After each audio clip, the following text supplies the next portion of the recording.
Ама еве, јас ќе ви кажам што пишува таму. Значи, во најцитираната регулатива 763 од 2008 година, да, првиот член вели дека треба да се организира попис на 10 години.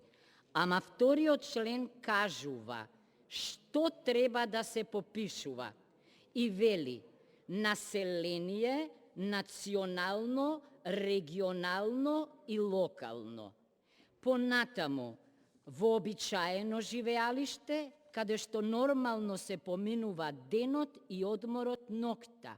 И трето, што значи вообичаено живеалиште и кој се попишува?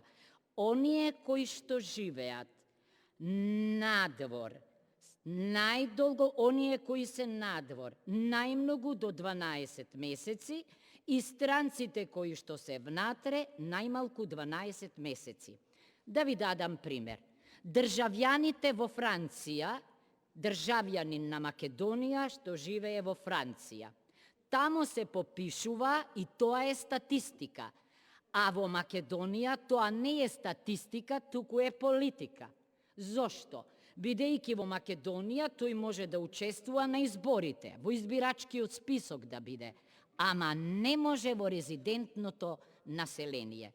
Се повикувате на нивната помош, да, извонредна е, ама ајде да ве прашам, оваа власт од десно предлагаше да нема представници на диаспората во парламентот.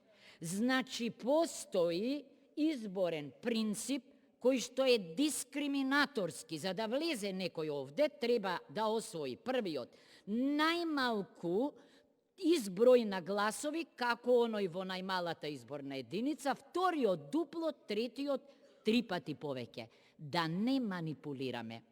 Нерезидентното, значи државјаните надвор, никаде, господине, според регулативата не се попишуваат, туку тамо каде што живеат.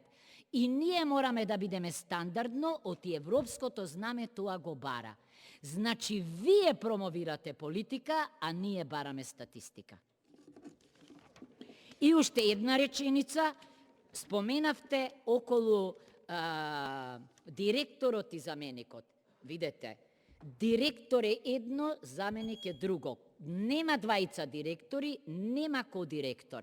Ако вториот кој што е политичар, а првиот е експерт, заедно одлучуваат, тогаш политиката се меша во статистиката. Треба директорот да се работува со советот, а не со политичарот.